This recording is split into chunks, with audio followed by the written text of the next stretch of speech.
आज मैं S Qadri additional district government pleader Bijapur से आपके चैनल के जरिए से ये देश की 140 करोड़ जनसंख्या को और स्पेशली जुडिशरी सिस्टम और एडमिनिस्ट्रेशन को ये मैसेज देना चाह रहा हूँ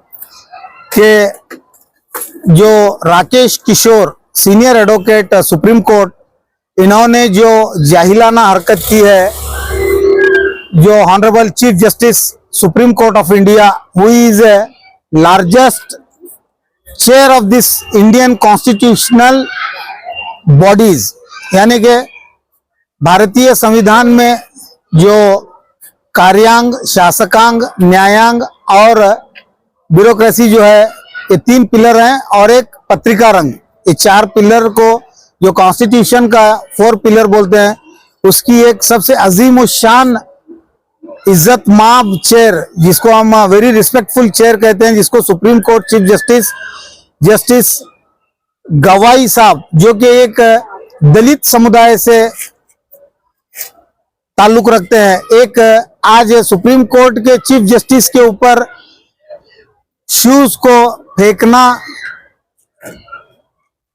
कोई एक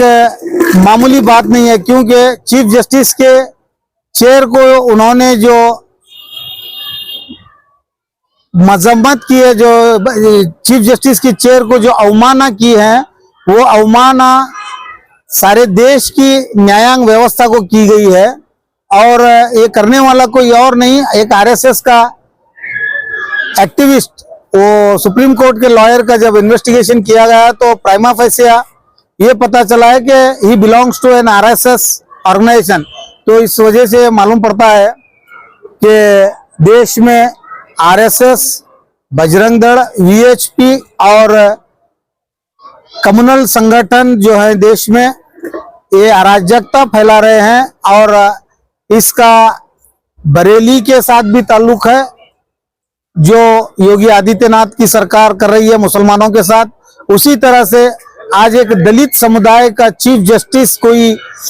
चार्ज पर है और चीफ जस्टिस ऑफ इंडिया के जैसे अजीमुशान कुर्सी पर अपना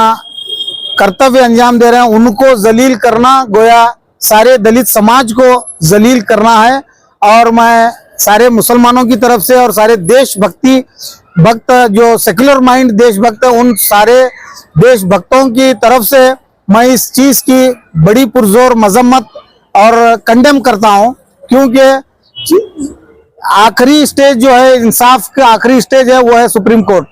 उस जैसी चेयर को ये अवमान कर रहे हैं, तो ये आरएसएस का शतमान उत्सव मनाते हुए इन्होंने ये बताने की कोशिश की है कि ये किसी कानून व्यवस्था को मानने वाली ऑर्गेनाइजेशन नहीं है। इस वजह से मैं सरकार से विनती करता हूं, स्टेट गवर्नमेंट से, कि वो आरएसएस, बजरंग दल, विश्व हिंदू परिषद, राम सेना, बजरंग दल और हिंदू वाहिनी और हिंदू जागरूक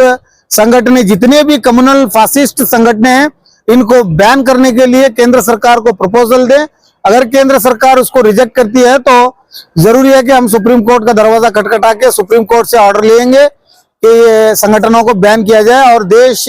हिंदुत्व पर नहीं, देश संविधान पर चलने वाला देश है और संविधान की सुरक्षा करना हर देशवासी का मूलभूत कर्तव्य है। इस वजह से जस्टिस बीवाई गवई को जिस तरीके से अवमान किया गया, वो एक क्षम्य अपराध है और करने वाले किशोर जो सुप्रीम कोर्ट के एडवोकेट हैं, उनको तुरंत जेल को भेजा जाए और उनको दिल्ली से गड़ी पार करके और कहीं हिंदुस्तान में वो प्रैक्टिस ना करें, ऐसा उनके ऊपर ऑर्डर करके ये देश की जनता को ये मैसेज दें कि जुडिशरी पर अटैक नहीं, ये संविधान पर अटैक है। इस वास्ते मैं ये बीजापुर जिले के भी वो पेड़ दलित संगठन है, जो किसी के इशारों पर नाचने वाले दलित संगठनों को मैं आपके माध्यम के जरिए से ये पूछना चाहता हूं कि किसी अल्पसंख्यक, किसी दलित की भी, किसी ओबीसी के खिलाफ ये जो मोर्चे निकालते हैं, गैर जरूरी झूठी किसी की बातों में आकर के झूठी अफवाहें फैलाते हैं, उन लोगों को चाहिए कि आज वो बीजापुर बंद करके जस्टिस बीवाई गवई का साथ दें और चीफ जस्टिस ऑफ इंडिया की गरिमा को बचाने के लिए ये पेड़ संगठन है, जो डीएसएस और ये जो दलित संगठन है, जो जितने भी बाबा साहेब भीमराव अंबेडकर के नाम का दुरुपयोग करते हुए अपने उल्लू को सीधा करने की कोशिश कर रहे हैं, उन लोगों को मेरी ये चेतावनी है कि आज ये संविधान के ऊपर हमला हुआ है। जो बाबा साहेब अंबेडकर 1950 में लिखे हुए संविधान पर हमला हुआ है, तो इस संविधान को बचाने के लिए सारे दलित, ओबीसी और मुसलमान मिल करके ये आरएसएस के खिलाफ लड़ना जरूरी है। धन्यवाद।